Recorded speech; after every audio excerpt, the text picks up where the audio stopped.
Irmãos, pode vir aqui, reverendo Silvio. Nós temos uma alegria muito especial neste domingo em questão. Estamos recebendo a visita missionária do reverendo Silvio Biso. Nós temos muitos visitantes e pessoas que se tornaram membros da Igreja Presbiteriana Redenção depois de setembro de 2024. Então é possível que alguns não o conheçam. Mas esse homem de gravata borboleta aqui, ele era pastor da nossa igreja. E a nossa igreja, ela é uma igreja que sempre, de verdade, pregou a importância da missão, da evangelização. E levamos isso tão a sério que acabamos enviando um dos nossos para a Itália, para a cidade de Bérgamo.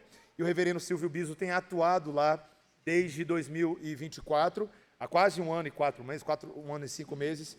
E nós estamos hoje recebendo ele pela primeira vez, esse seu primeiro retorno, pregando para nós. Hoje pela manhã, na escola dominical, ele deu um relatório missionário, e esses momentos são muito importantes, meus irmãos, para que nós possamos renovar o nosso compromisso espiritual de oração, de envolvimento com a mentalidade missionária, e nós estamos muito felizes, viu, reverendo Silvio, de tê-lo aqui conosco, como um amigo. Você aproveita hoje no final do culto, que ele só fica aqui até amanhã, então você dá um abraço nele, e manda um carinho. A Tati e a Giovana não puderam vir dessa vez, e a dona Maristela, mas nós continuamos também orando por elas e pedindo ao Senhor que possa sustentá-las. Deus te abençoe, querido, queremos ouvir a palavra.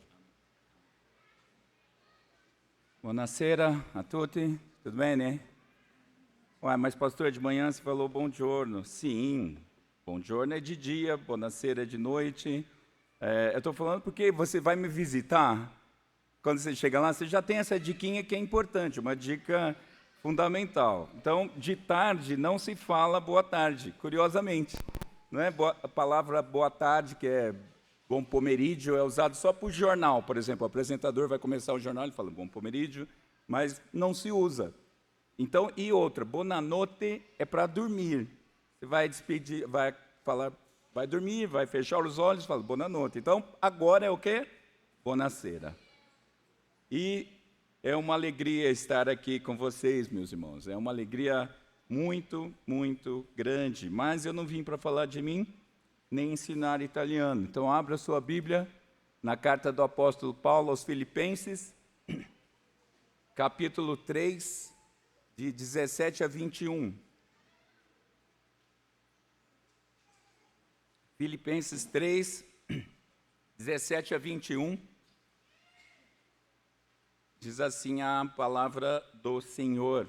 Eu estou lendo aqui na Nova Almeida Atualizada. Irmãos, sejam meus imitadores e observem os que vivem segundo o exemplo que temos dado a vocês. Pois muitos andam entre nós, dos quais repetidas vezes eu lhes dizia, e agora digo, até chorando, que são inimigos da cruz de Cristo. O destino deles é a perdição, o Deus deles é o ventre, e a glória deles está naquilo de que deviam se envergonhar, visto que só pensam nas coisas terrenas. Pois a nossa pátria está nos céus, de onde também aguardamos o Salvador, o Senhor Jesus Cristo, o qual transformará o nosso corpo de humilhação para ser igual ao corpo da sua glória, segundo a eficácia do poder que Ele tem de até subordinar a si todas as coisas. Vamos orar mais uma vez. Senhor, obrigado pela Tua palavra, obrigado pela salvação em Cristo, obrigado pelo privilégio da família da fé. Mas, Senhor, precisamos continuar sendo alimentados, assim como fazemos as nossas refeições diárias para seguirmos, precisamos sermos alimentados agora pela Tua palavra. Por isso, dá, ó Deus, por absoluta graça da Tua parte, autoridade a mim, dá, ó Senhor, intrepidez e, sobretudo, abre os nossos ouvidos para ouvirmos tão somente a Sua voz. Oramos em nome de Jesus. Amém. As crianças aí, que eu sei que continuam fazendo desenho, como a gente falou de manhã, é para fazer uma carteira de identidade. Pais, ajudem aí. Na verdade, faz o passaporte, faz a carteira de identidade, faz algum documento com foto, com nome, com a data de nascimento, para mostrar de onde você é. Se você nasceu em Brasília, se você nasceu no Brasil, e os pais vão ajudar as crianças a fazer um documento com o lugarzinho da foto e tudo mais. Mas para a galera aí, a galerinha, eu quero que vocês pensem ao longo do sermão como os seus colegas de escola, por exemplo, ou de esporte, ou de alguma coisa, te conhecem. Qual que é a sua marca registrada? Quem é você? Se eu for lá no seu colégio amanhã e perguntar, como fulano é conhecido? Será que vão falar assim, ele é um crente mesmo, é um menino crente, é uma menina crente? Você vai falar, é uma praguinha. É importante você saber isso, porque nós vamos falar justamente de identidade aqui nessa noite. Mas, meus irmãos, quem vive fora do seu país, aprende, uma das lições mais rápidas que se aprende é que existe uma diferença muito importante entre ter permissão para viver ou ter cidadania daquele lugar. Parece meio óbvio, mas faz muita diferença. Porque, veja, o visto de permanência, ele te garante viver por um tempo. Ele pode ser renovado ou não, pode ser negado. Você precisa ficar sempre renovando. Você não tem os direitos normais ou plenos. Você não tem direito a todas as coisas. Também não tem até mesmo os deveres, os privilégios. Mas com a cidadania, não. Com a cidadania você passa a ser uma pessoa completa ali. E aquilo te define. Aquilo define o seu pertencimento, a sua identidade, os seus direitos, os seus deveres, a sua lealdade.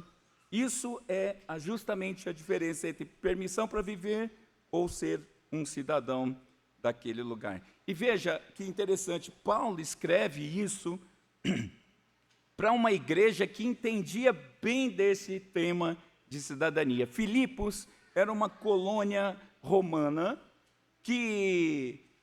cujos cidadãos ali, eles tinham um orgulho da cidadania romana. Era praticamente uma segunda Roma ali naquele lugar. Eles se gabavam de falar que sou romano, sou desse grupo, sou dessa parte. E eles viviam conforme os valores de Roma, desfrutavam dos privilégios de Roma e tudo mais. Então, Paulo pega esse tema justamente para abordar, para ensinar algo profundamente espiritual, que é o quê? Há uma pátria superior que define, que redefine a nossa identidade e como a gente vive aqui. Então essa é a ideia geral do que vamos falar aqui nessa noite. E Paulo escreve essa carta, meus irmãos, a gente sempre precisa lembrar esse detalhe especificamente aqui, porque Paulo estava preso em Roma. Provavelmente era uma das prisões de Paulo em Roma. E deixa eu te falar, não é legal. Roma é bonitinha de se ver hoje, muito, que bela, visitei Roma e tal. Mas aquilo era ruim demais. E Paulo está preso e escreve essa carta. Acontece que esta carta, justamente esta, ficou conhecida muito tempo depois como a Epístola da Alegria. Veja que coisa interessante, alguém preso escreve de algo alegre, de algo que é fantástico. Agora, Paulo escreve essa carta de alegria, não é porque ele estivesse livre, ou porque ele estivesse numa situação super confortável, ou até mesmo porque ele era um otimista, segundo o pensamento do mundo, não. Ele escreve essa carta, essa alegria brota justamente da noção clara da união com Cristo. Ele é um com Cristo, ele tem uma nova identidade. Então, essa carta aborda isso. E Paulo, então, nesse texto que nós lemos aqui, vamos ver nessa noite, a gente percebe pelo menos 3 movimentos muito claros. Primeiro, Paulo aponta para um modelo a ser seguido. Depois ele fala, ele alerta para um caminho que deve ser rejeitado. E por último, então, ele revela a cidadania verdadeira e justamente a esperança de quem tem essa cidadania que sustenta a vida neste mundo enquanto estamos aqui. Então, em primeiro lugar, versículo 17, irmãos, sejam meus imitadores e observem os que vivem segundo o exemplo que temos dado a vocês. Essa carta vem andando, nós já estamos aqui nesse momento, mas Paulo, mais uma vez, chama os filipenses de irmãos. Ele fala justamente como quem pertence à família da fé, como alguém que os quer bem. Veja, todo o conteúdo que vem pela frente é alguém que gosta, alguém que ama e que vai falar, justamente porque ama, vai falar alguma coisa. Ele quer influenciar os que vão ouvir isso, os que vão ler essa carta, e o conteúdo que vem é um conteúdo que vem de um coração amoroso. Isso é importante a gente entender. E ele diz, então, sejam meus imitadores. E logo ele amplia isso. Ele fala, observem os que vivem segundo o exemplo que temos dado. Veja, essa noção aqui de imitar já aponta, e não imitar apenas Paulo, mas imitar todos aqueles que vivem segundo a fé em Cristo Jesus, isso aponta algo fantástico, algo essencial, que a fé cristã é aprendida em comunidade. Esse é um conceito importante para nós. A igreja, meus irmãos, ao longo da história, sempre aprendeu observando como os irmãos mais maduros, mais velhos, vivem a fé no dia a dia. Paulo está falando, então, olhem para mim, mirem em mim, imitem-me. Mas não só a mim, imitem a todos os outros que são esses que estão vivendo segundo a fé. Beleza. Imitar o que, Paulo? Do que você está falando, Paulo? Em que exatamente Paulo quer ser imitado? Nós não lemos, mas Paulo já tinha dito, no mesmo capítulo, os versículos 1 a 14, Paulo já tinha dito qual é o modelo da vida dele, e depois de ter dito esse modelo é que ele diz, então imitem a mim. E qual é esse modelo? O que tem nisso? Veja, Paulo descreve o que ele está fazendo. Primeiro, ele tem um desapego, depois leia lá em casa do 1 ao 14,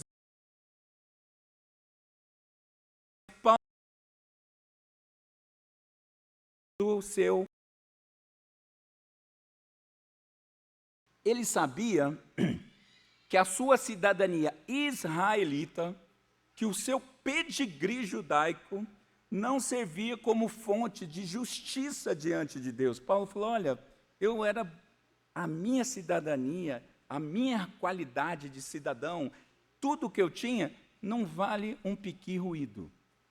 Gente, como eu queria traduzir essa frase para o italiano, mas eu ainda não achei uma coisa. Ela é ótima, ela define muita coisa. Paulo está falando que ele não serve. Esquece isso. Esquece, se você acha que você é filipense, esquece. Não é isso que tem importância. Mas, em segundo lugar, ele diz ainda que ele faz um esforço contínuo. Ainda que imperfeito, ele diz, eu não alcancei ainda não consegui plenamente, mas eu sigo buscando o objetivo de ser como o meu Senhor. Paulo está falando, olha, não desiste, não é rapidão, não é conversão imediata, nesse sentido de mudar a vida plenamente. Não, é uma luta, mas eu não desisto, eu não desanimo. E ainda ele fala, e tem mais, não olha para cá não, olha para longe. O foco de Paulo é escatológico, ou seja, ele olha para a eternidade, ele olha para a ressurreição com Cristo como alvo. Paulo está olhando, Cristo ressuscitou, ele está lá e eu vou estar com ele, e é essa a minha esperança. Então, essa é a perspectiva que anima. Então, gente, sejam meus imitadores. E é curioso que Paulo, esse tema é um tema paulino, porque ele fala isso lá aos Coríntios, e lá ele qualifica um pouquinho mais, ele fala, sejam meus imitadores como eu sou de Cristo. Aqui está o detalhe. Na minha conversão, já tem alguns aninhos, quando eu vi esses textos, eu falei, cara, mas Paulo abusado, né? Ai, me imitar, ai, que cara soberbo. Mas essa está a chave, é para imitar sim, mas porque ele imita a Cristo, ele é um modelo de Cristo. Eu olho para ele e a gente deve olhar e falar assim, quando eu crescer, eu quero ser igual ao reverendo Mateus, esse é meu alvo, porque ele é um imitador de Cristo. É isso, a gente tem que olhar mesmo para os outros mais maduros e falar, eu quero ser assim também, porque eu olho para aquela pessoa e eu vejo Cristo. É isso que Paulo está falando. E veja, meus irmãos, esse processo de imitação é natural. O aprendizado passa pela imitação. Não é assim? Crianças observam e repetem padrões.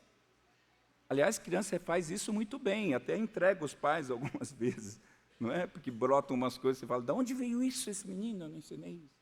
Não é? E como fazia tempo que eu não fazia isso, eu vou citar a Giovana. Ai, ai. A Gigica, quando era garotinha, pequenininha, de vez em quando ela colocava os sapatos altos da Tati, pegava uma bolsinha, colocava assim, e andava rumo à porta, dizendo que estava indo trabalhar. E curioso,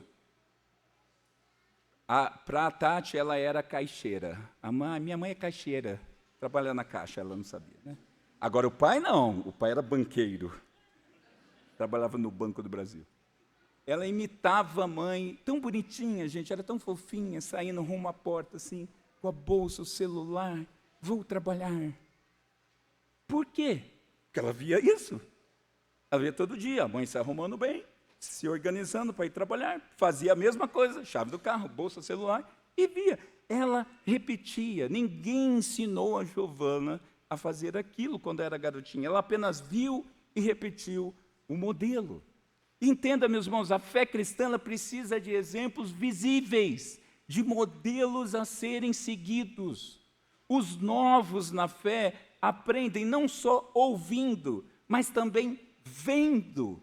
Daí a importância da vida em comunidade, ou, numa linguagem bíblica, a importância do discipulado. E eu não estou falando apenas dos grupos de discipulado, isso é bom, isso é legal, ainda tem, né?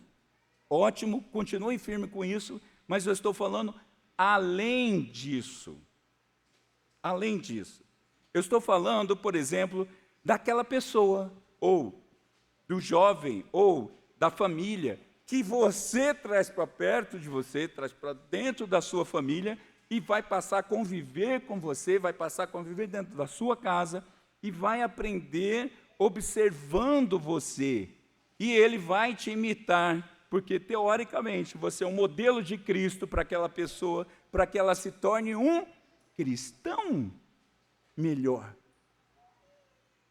É isso que acontece. Eu fui adotado na minha conversão por uma família, e acho que teve alguma influência daquilo, porque a família era de um pastor, cuja filha era missionária, e a outra era uma evangelista. Por acaso eu já fui colocado nesse meio desde cedo, e eu fui aprendendo com aquilo. Eu dava trabalho para eles, é verdade, novo convertido, mas também ia vendo como eles faziam as coisas.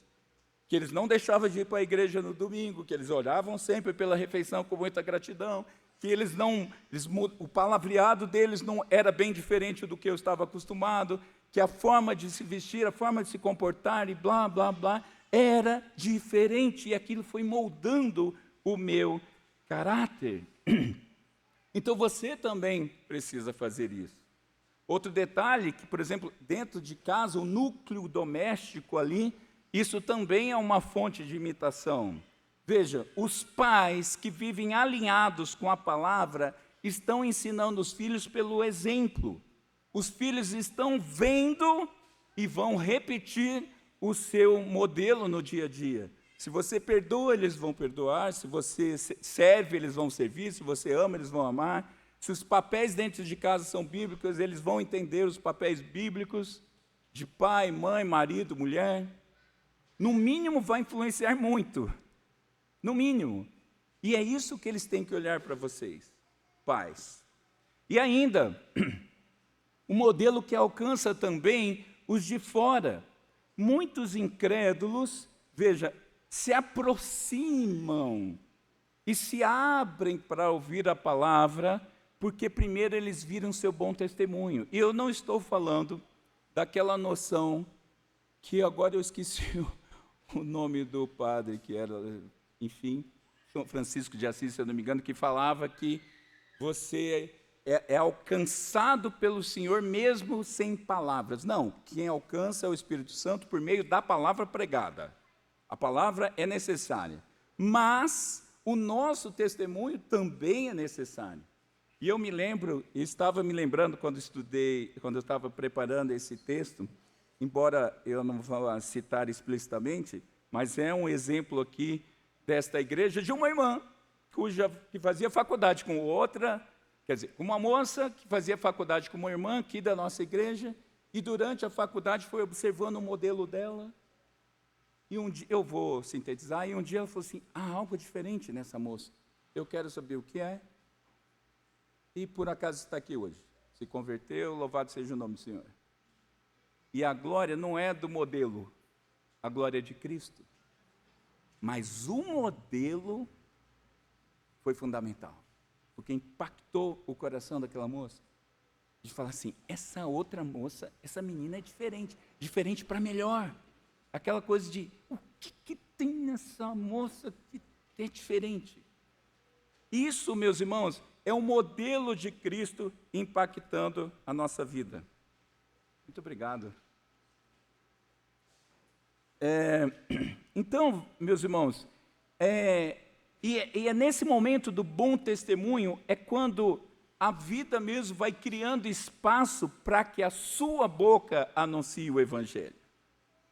Porque a pessoa vai querendo entender esse modelo, e esse modelo é o Evangelho, que aponta para a Jesus. Então, entenda, o cristianismo nunca foi aprendido em isolamento devocional, em isolamento social. Eu vivo a minha fé, você vive a sua, cada um por si. Não. Porque, veja, quando faltam bons exemplos, a igreja se enfraquece. E é triste os maus testemunhos que a gente tem por aí, os escândalos vergonhosos, não é mesmo?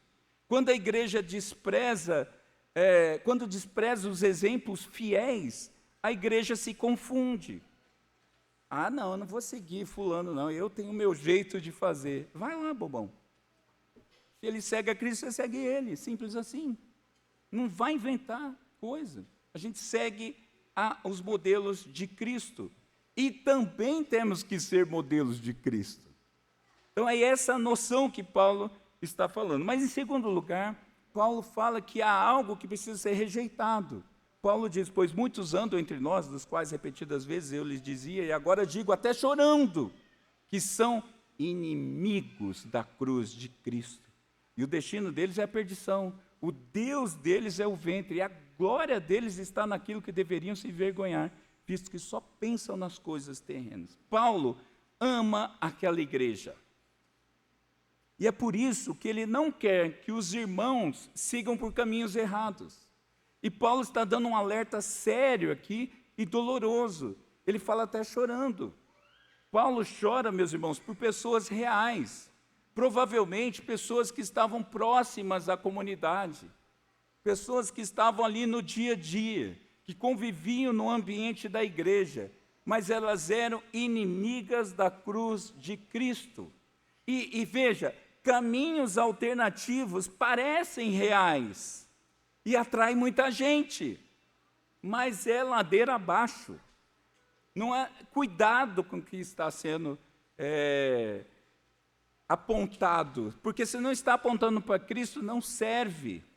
Lutero diria, mais ou menos assim, que era gente que queria Cristo sem cruz, fé sem mortificação e glória sem ressurreição. Se não tiver cruz, mortificação e ressurreição, não serve.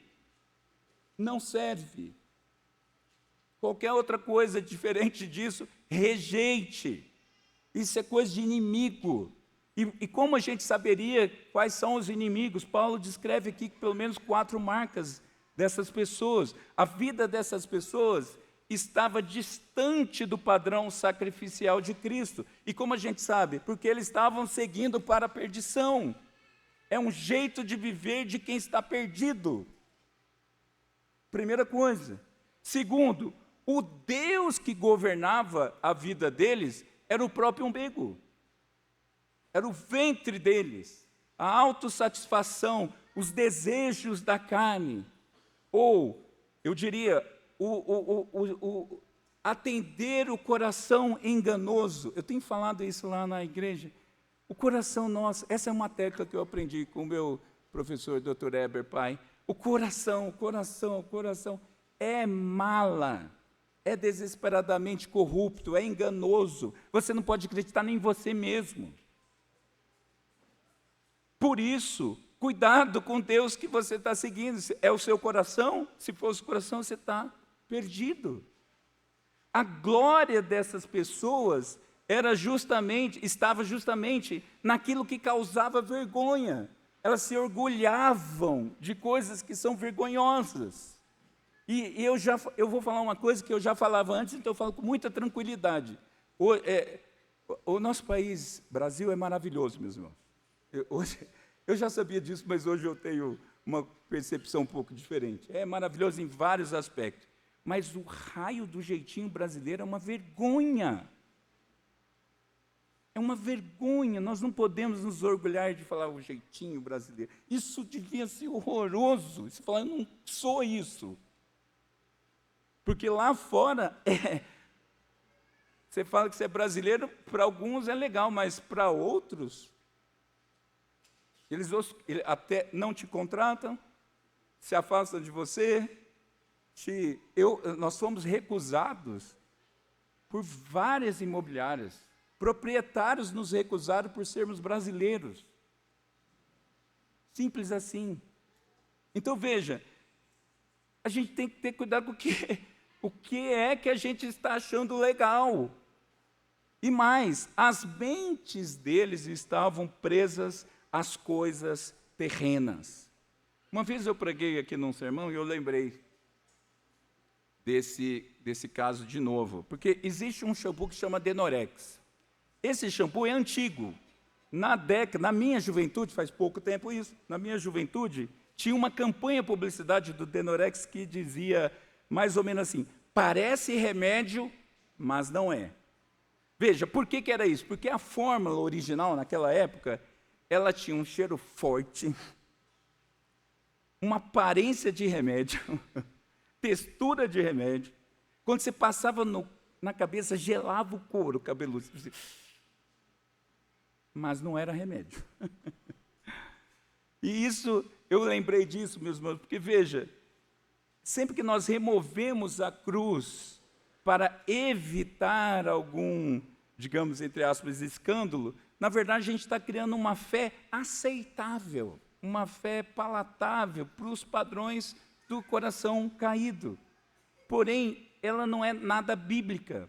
Por que eu estou dizendo isso? Porque existe, na verdade, gente que parece cristã, fala como cristão, anda no meio de cristãos, mas nega a cruz.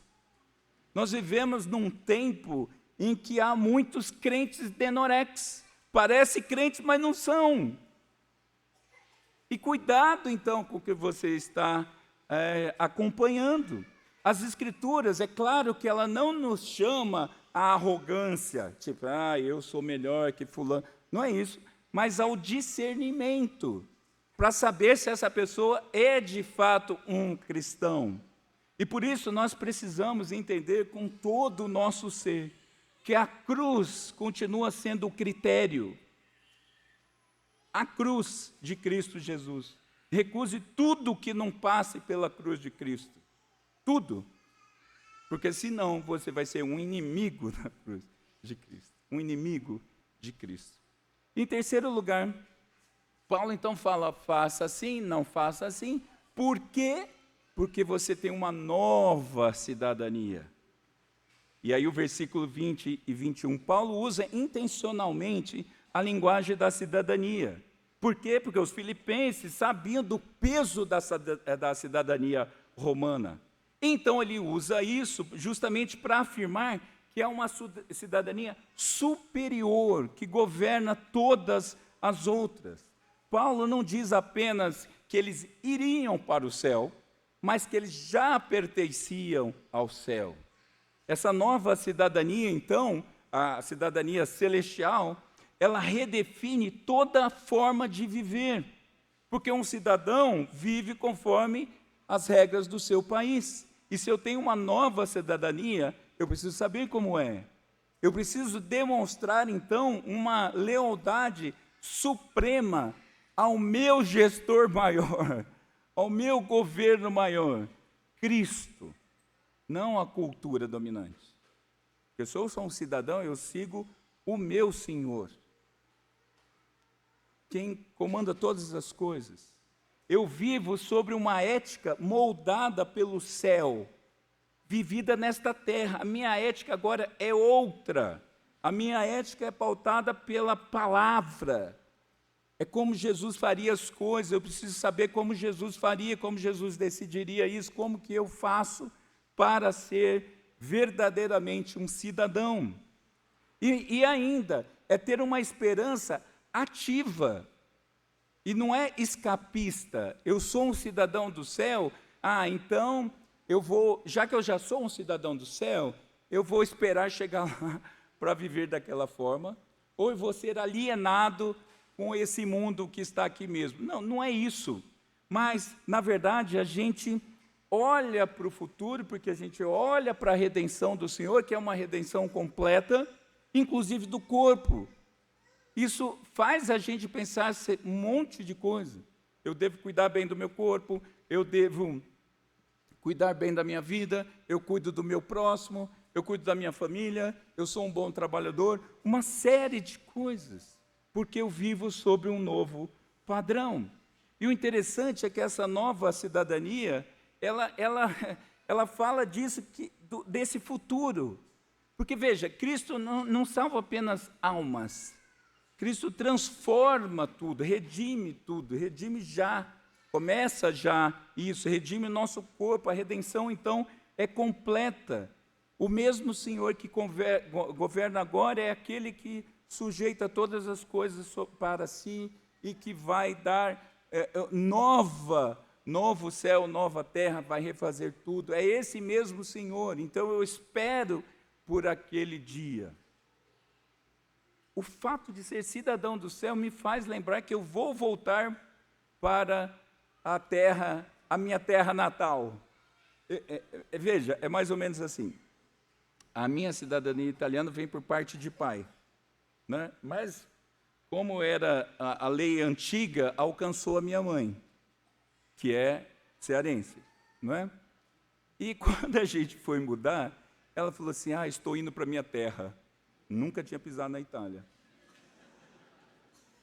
O presbítero Jefferson, não sei se você lembra disso, ele definiu maravilhosamente. É porque sua mãe é ítalo-cearense, pastor. Não é? Ela tinha essa noção, está indo para a terra dela. É essa a nossa noção. Eu estou indo para a minha terra.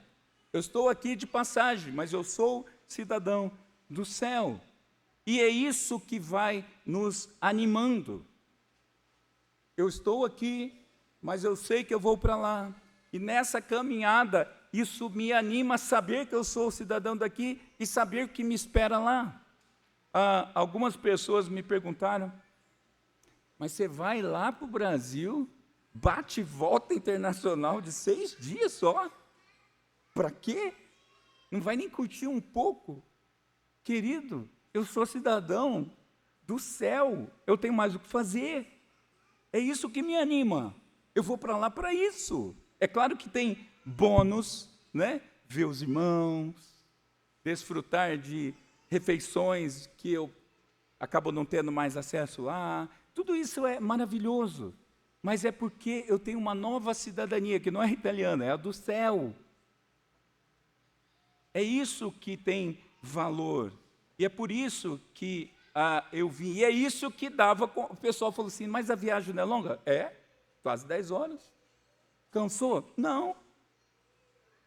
Talvez tenha cansado, mas nem lembrava. Quando cheguei aqui, recebido no aeroporto, com um pão de queijo e cartinha, pastor, eu te amo.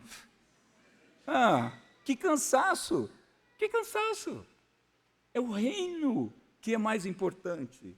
É isso que me define como servo do meu Senhor, que vivo sob uma nova cidadania. E a igreja resiste justamente porque sabe que a história não termina aqui. Nós não somos escapistas, como eu disse, mas nós vivemos aqui segundo os valores do céu.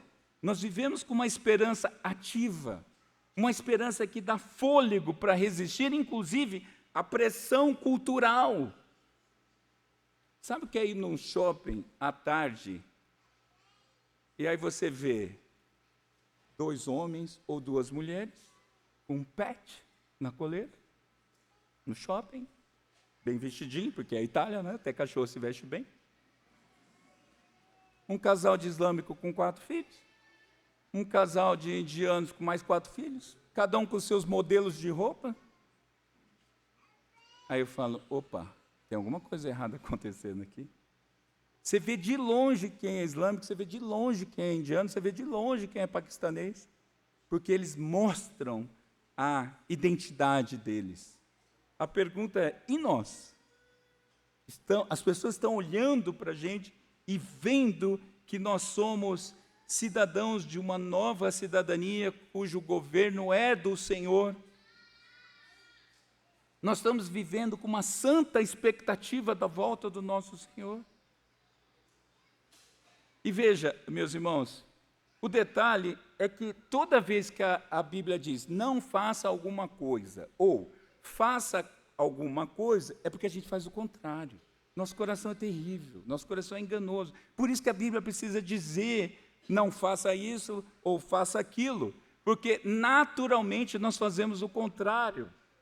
Eu me lembro de uma vez, muito tempo atrás, que eu estava numa conversa com uma irmã, uma moça, uma jovem, aconselhando e tal, e eu dizendo que eu tinha essa esperança pela volta de Jesus. Aliás, um parênteses, toda vez que eu estou pregando, eu falo, Senhor, volta, não deixa nem eu começar a pregar, ou volta antes de eu terminar, porque o Senhor é muito melhor.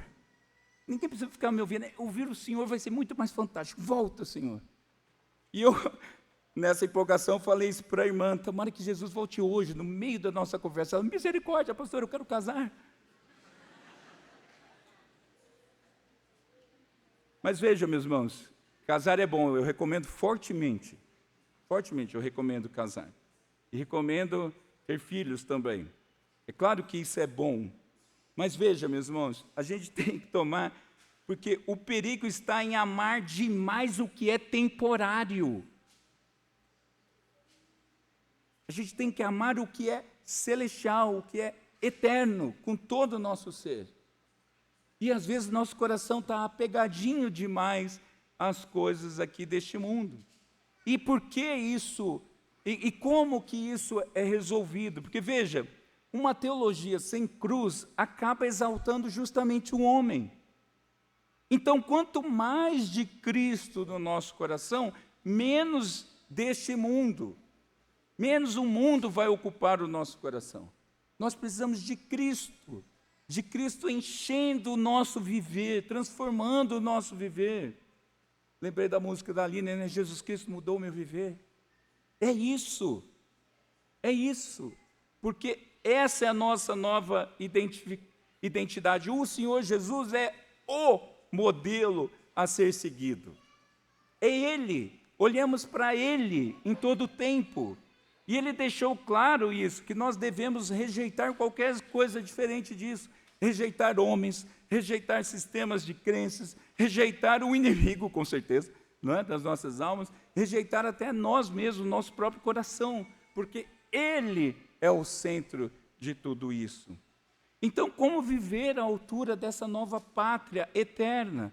Como viver de forma coerente com essa cidadania que nós já recebemos? Se você foi alcançado pelo Senhor, você já recebeu uma nova identidade. Você é um cidadão do céu. E Paulo mostra isso de forma muito concreta. Por exemplo, nós devemos imitar exemplos de cristãos fiéis, de homens e mulheres fiéis, cujas vidas estão alinhadas ao Evangelho de Jesus. Isso vai nos ajudar.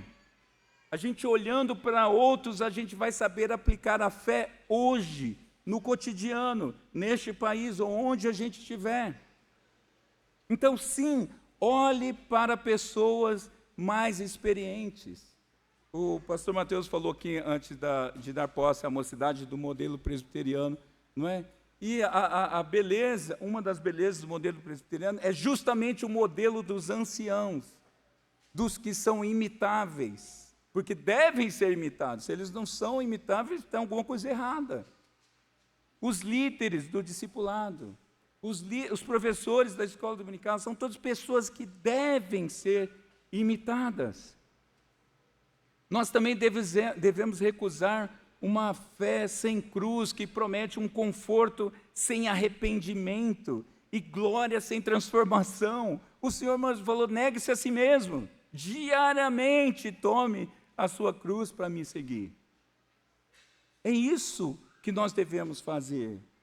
Nós devemos olhar para Ele e segui-lo passo a passo. Dizem que quando tem um campo minado numa guerra, e você precisa atravessar de um lugar para o outro, você pisa nas pegadas. Se você está vendo um caminho daqui para lá e tem uma trilha com pegadas, pisa nas mesmas pegadas, porque não tem bomba ali, senão tinha um buraco. Você tem que pisar as pegadas de Cristo. Não vai inventar andar por outro lugar, não, que explode, tá? Explode. O nosso caminho são os passos de Cristo. Onde meu Senhor pisou, eu piso também. É essa imitação. Acontece que há um perigo ainda de falar: ok, entendi, vou viver olhando para cima. Não é bem assim. Você vai viver olhando para a perspectiva eterna, mas neste mundo, nós não fugimos da história. Não, nós não somos assimilados pela cultura, mas a gente vive aqui. O Senhor não nos levou ainda. E eu queria te sugerir que você avaliasse quanto que você está apegado ainda porque existe pelo menos duas cidadanias, a mundana e a celestial. E o Senhor troca, quando Ele te alcança, Ele troca. Mas você precisa se desapegar da cidadania mundana. Não dá mais, não dá para gostar das mesmas coisas, não dá para fazer as mesmas coisas, não dá para ter as mesmas expectativas do passado. Isso precisa ser abandonado. E nós aqui, como povo de Deus, não somos estrangeiros perdidos nesse mundo. Porque eu vou te falar, quando você muda de lugar, de país, é muito fácil ficar perdido. Você erra trem, vai parar em outro lugar. Você entra no lugar errado achando que era uma coisa. Você pede prato que você fala: eu olhei o cardápio. Não tem ajuda, não tem modelo, não tem referencial. Vai por aparência, pede uma lasanha. Ah, lasanha eu sei que é. Aí a massa da lasanha é berinjela, tá? Só para você saber. Aí você vai comer berinjela. Se você não gosta de berinjela, cuidado para pedir lasanha. Mas não tinha alguém para te dizer ali, você não sabe. Vai imitando pessoas erradas. Então, o estrangeiro, ele às vezes pode ficar perdido mesmo, mas nós não somos perdidos. Nós somos embaixadores conscientes. Nós somos embaixadores de Cristo conscientes neste mundo. A gente tem os olhos firmes no alvo, que é eterno, mas pés bem plantados no chão da missão de Cristo. Cidadãos dos céus não se confundem com a paisagem, não abandona o campo onde Deus nos colocou para servir. É fácil, eu saco a minha identidade, fotinha, bonitinha. O campo lá, cidadania, ITA. Então, sou um cidadão italiano, mas eu abro a boca. A hora que eu abro a boca, Por quê? Que eu ainda estou apontando para a cidadania anterior, para a minha origem. E a gente tem que pensar nisso, nós somos de uma nova cidadania, a celestial. Quando abre a boca, sai qual? A velha vida ou a nova vida?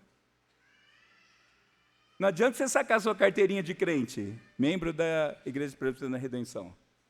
E na hora que abrir a boca, o testemunho é péssimo. Nós temos uma nova cidadania e temos que viver à luz dessa nova cidadania. E veja, meus irmãos, a Escritura é clara, não tem meio termo, não tem neutralidade espiritual. Ou a gente imita Cristo, ou a gente imita o mundo. Não tem meio termo. A não ser que você seja um crente meia boca. Mas um crente meia boca é sinal que ele não é crente e ele vai inteiro para o inferno. Então, se você é do céu, a sua vida tem que apontar para o céu. Sua boca, a hora que abre, fala assim: ah, sabia? Ele é um cidadão do céu. Olha, percebi na hora. Entende, meus irmãos? Então, e eu termino apontando pelo seguinte: viver no exterior, e eu estou aprendendo isso, começando a aprender isso, traz muitos desafios, sem sombra de dúvida. Mas o primeiro deles é fatalmente o da legalidade. Porque para você permanecer em outro país, ou você tem a cidadania daquele local, ou você vive com algum tipo de visto de permanência. Qualquer coisa de forma fora disso é ilegal. Você é um clandestino. Você não pode estar ali. E veja, e quando aí foi um processo interessante. Quando a cidadania foi concedida, eu passei a ter os direitos e deveres da nova cidadania. E aí eu tenho que aprender, é claro, porque eu comecei lá agora, então eu tenho que aprender quais são meus direitos, quais são meus deveres. Eu estou nesse processo e isso é natural. Mas eu tenho isso. Eu não vivo como um visto. Eu não sou uma pessoa que vive com um visto que pode qualquer hora ter algum problema. Não é uma condição provisória. Eu não estou sujeito a prazos, a renovações. Não, eu sou um cidadão daquele país. E Paulo nos ajuda a enxergar justamente essa realidade à luz do Evangelho. Quando nós fomos salvos por Cristo, nós recebemos uma nova cidadania. Uma nova cidadania, que abandona. Não dá para ter dupla cidadania, mundo e céu. Não dá. Você recebe uma nova, agora você é o cidadão do céu, que vai viver entre as nações. E é claro que eu estava, enquanto cantávamos, e aqui eu fiquei pensando, de fato existe uma dupla cidadania, no sentido de celestial e da nação que o Senhor nos fez nascer. Porque o que nós cantamos de todos os povos, línguas e raças, não é? Diante do Cordeiro terá gente de todas as nações.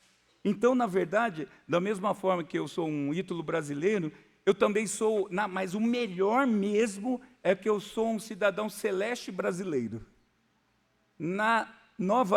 No dia glorioso, eu acredito que eu vou estar com o grupo dos brasileiros ali, no momento. É uma coisa só minha, ok? Mas nós somos isso. Mas não é a minha identidade brasileira que me define, nem a italiana, é a celeste. É essa que me define e que te define. A nossa conversão nos lembra justamente disso, de uma nova residência futura. Aqui é provisório. Espiritualmente falando, é justamente isso. Eu sou do céu, mas eu ainda vivo neste mundo. Tem uma coisa que na Itália todo imigrante espera, é o visto de permanência, o visto que qualquer país exige, né? Lá se chama permesso di soggiorno. Todo imigrante é louco para esperar o permesso, chegar ao permesso de soggiorno. Tati e Giovana não estão aqui porque ainda não receberam o permesso de soggiorno. Elas não podem sair de lá e vir para cá. Elas não têm essa permissão ainda. Está em processo, elas não estão ilegais, tá? Quem está no processo está valendo, só para vocês saberem. Mas eu estava lá na igreja do pastor Mark Brown um dia, e ele foi falando disso, e ele trouxe uma noção fantástica, e é muito imigrante lá na igreja dele também, e ele falou assim: nós, meus irmãos, nós não somos aqui não é a nossa cidadania. E para quem chega lá e está com essa discussão de cidadania, aquilo me chamou a atenção. Essa não é a nossa... Ele é americano. Eu não sou... Não é ser americano que importa, não é ser italiano que importa, não é ser coreano, não é ser brasileiro, porque lá tem gente de vários lugares. Não é isso. Aqui nós temos apenas um permesso de soggiorno. Eu falei, nós aqui nós só temos um visto para viver neste mundo caído. Porque eu estou esperando chegar minha carteirinha final de cidadão, porque eu vou receber na entrada da minha nova terra. É lá. Então não cola seu coração com isso aqui, desapega disso aqui, nesse sentido, e tem uma santa expectativa de que você vai chegar na sua terra verdadeira. Você tem sede, saudade da sua nova terra, igual minha mãe tinha?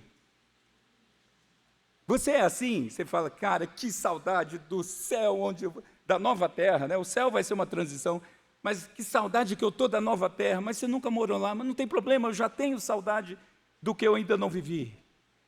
A minha nova terra vai chegar.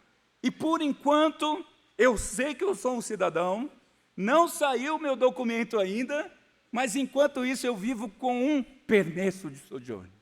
Eu tenho uma permissão de viver aqui. E você é essa pessoa.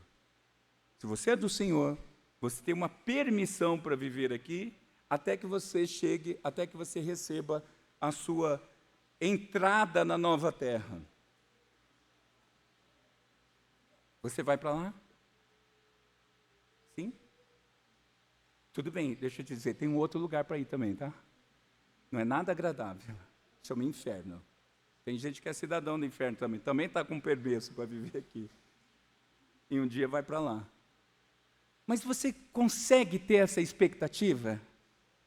Agora, eu termino perguntando uma coisa. Se você tem expectativa só para você, ainda não está correto. Eu tenho que te dizer que você ainda é bastante egoísta. Porque nós deveríamos querer ter gente de todas as nações, de todos os povos, com a sua carteira de novo cidadão do céu. Eu falei de manhã, não sei, os que não vieram, eu vou contar muito brevemente, eu termino com isso. Eu mencionei que na Itália hoje, se juntar todas as pessoas, membros, visitantes, crianças, quem passa pela rua e entrou um pouquinho, se você juntar todas as pessoas que estão nos trabalhos presbiterianos, chega um número de 500 pessoas na Itália dentro do presbiterianismo. A Redenção tem mais presbiteriano do que todos os da Itália juntos. Você não quer italiano no céu? Você não quer coreano? Você não quer chinês? Ou você só quer brasileiro aqui da área de Brasília mesmo, do DF, só do quadradinho goiano? Entende, meus irmãos? O trabalho não acabou, não. Você tem que dizer aí fora para as pessoas, deixa eu falar, você está na cidadania errada, deixa eu te contar. O Rei dos Reis te chama. E quando a pessoa diz, é mesmo, eu entendo que o Senhor é o meu Senhor, Ele dá então essa nova cidadania. Não dá para esperar confortavelmente na sua cadeira, sabendo que tem muita gente que não sabe da nova cidadania celestial. Não dá, meus irmãos, não dá. É terrível você morar num lugar em que tem a cada 500 metros uma torre de uma igreja, de outra igreja, de outra igreja, de outra igreja, que o Papa aparece toda hora em nome de rua, nome de hotel, nome de hospital, nome de estátua, nome de praça. Não dá. Cristo não é conhecido. Quando eu me mudei para lá, meus irmãos, eu fui morar, primeiramente fui morar numa cidade nas montanhas, que significa interior, e eu conversando com uma dona de farmácia, ou seja, alguém estudado, alguém vivido, alguém não sei o quê, e eu contando para ela o que eu era, e era uma farmácia homeopática, então uma farmácia good vibes. Eu já fui good vibes, então eu sabia essa linguagem, né? Comecei a conversar com ela, tal. O que você faz? Eu falei, eu sou um pastor. Ela, é? Qual fazenda você trabalha aqui perto? Eu falei, pastor de ovelha? Será que eu falo pastor de ovelha? Vai melhorar ou piorar? Eu falei, não. Aí eu fui tentando, palavra em cima de palavra, sacerdote, isso, aquilo outro. Moral disso, como ela era good vibes, nem católica, ela era good vibes, ela falou assim, eu entendi, você fala de Jesus para as pessoas? Eu falei, isso, eu falo de Jesus para as pessoas. Por isso que eu senti essa aura em você. Eu falei, querida, quase que eu falei assim, não é isso. Não é isso. Mas não deu tempo, eu me mudei, não deu tempo ainda de resolver isso. Essa mulher não sabe o que é protestantismo. O dono do cowork, onde a gente reúne a igreja, eu já estou falando de Bérgamo, que é a cidade maior, eu conversando com ele e tentando falar da reforma, colocar alguma coisa no contexto, falei Martinho Lutero, em italiano, Martinho Lutero, claro! Falei, opa, achei o lugar. Martin Luther King. Eu falei, não, essa é a rua do hospital. O Hospital Papa Giovanni fica na rua Martin Luther King. Não é desse Martin Luther. Não conhece. A história da reforma foi aplacada da Itália. Eles não têm noção. Parece que assim, nunca existiu. É porque eu estou empolgado, gente. Mais uma só. Eu estava num museu que tem lá em Bérgamo, na parte antiga, e conta a história de Bérgamo desde 1300, assim, até conta a história das muralhas, conta a história não sei o quê. E quando chega ali por 1500, 500 e alguma coisa, aparece a figura de um demônio, e o demônio está o nome embaixo, João Calvino. Foi a única hora que eu vi alguma coisa sobre a reforma. Aí eu falei, claro, eu não sei italiano, eu entendi errado. Continuei, vou assistir de novo, porque era randômico, né? Vou assistir de novo. Quando chega naquele pedaço, João Calvino, demônio. Então, quando se fala disso, é nesse sentido. Por quê? Porque não conhece a Cristo, não conhece a cidadania verdadeira. O orgulho de ser italiano está levando pessoas para o buraco. E se você tem orgulho de ser brasileiro, isso é pouco demais. Você tem que se orgulhar de ser cidadão do céu e contar isso para as outras pessoas. E, meus irmãos, eu termino então com a própria palavra do apóstolo Paulo, nesta mesma carta, no capítulo seguinte, capítulo 4, versículo 1. E ouça, eu quero realmente me apropriar das palavras do apóstolo Paulo para falar para vocês. Meus amados irmãos, de quem eu tenho muita saudade, permaneçam firmes. Vamos orar. Deus, que bom estar aqui com esses meus irmãos amados, com essa igreja amada. Mas é melhor de tudo, Senhor, é saber que o que nos une não é o nosso bem-querer um ao outro, mas é o Senhor Jesus, o nosso Senhor, o Redentor, o que nos tirou do mundo, tirou das garras do pecado e nos levou para os braços de Cristo, para Ele mesmo. Obrigado por esta verdade maravilhosa. E é por conta dessa verdade que eu não sou mundano, eu sou celestial, eu sou de Cristo, por conta dele mesmo. Mas, Senhor, por favor, nem a mim, nem a meus irmãos, não deixe a gente acostumar com essa notícia, Senhor, por favor. Dá-nos intrepidez para lá fora falarmos para outros tantos que estão ainda na cidadania mundana e que vai mudar sim, vai mudar para a cidadania infernal, se Cristo não agir.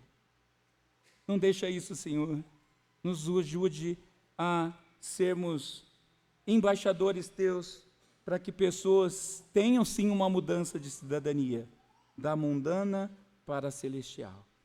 Eu oro assim, ó Deus, em nome de Jesus. Amém. Deus abençoe.